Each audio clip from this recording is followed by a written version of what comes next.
Iran जंग की वजह से न सिर्फ सुपर पावर की साख को झटका लगा है, बल्कि ट्रंप अमेरिकी इतिहास के सबसे कमजोर राष्ट्रपति साबित हो गए हैं। क्योंकि ईरान जंग में जो सफलता की उम्मीद ट्रंप से थी, वो उसका आधा भी हासिल नहीं कर पाए। नतीजा अमेरिका को ईरानी शर्तों के सामने सरेंडर करना पड़ा।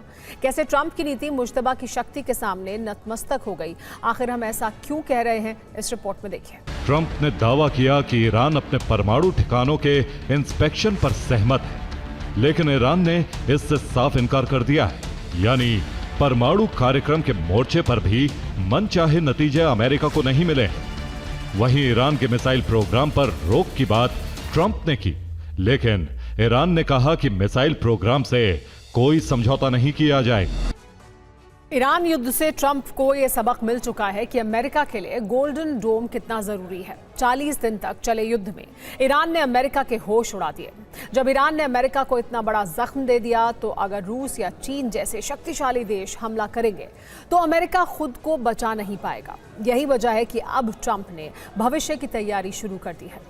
बात ट्रंप के उस गोल्डन डोम प्रोजेक्ट की भी कर लेते हैं, जो लॉन्च हो गया है। इसके लॉन्च होते ही ग्रीनलैंड पर खतरा मंडराने लगा है। गोल्डन डोम एयर डिफेंस ट्रंप का ड्रीम प्रोजेक्ट है।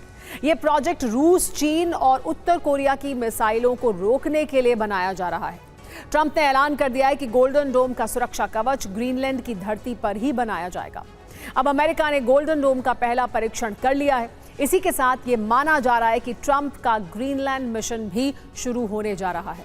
वेनेजुला और ईरान के बाद अब ट्रंप के टारगेट पर ग्रीनलैंड आ गया है।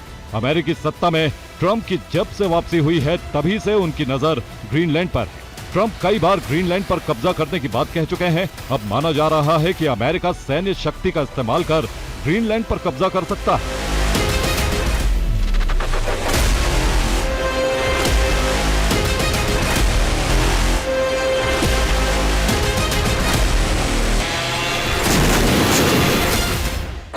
अमेरिका के लिए गोल्डन डोम का पहला अहम टेस्ट पूरी तरह सफल रहा। मुझे इस टेस्ट को देखने का सौभाग्य मिला। गोल्डन डोम ने आने वाले खतरों को खुद पहचाना।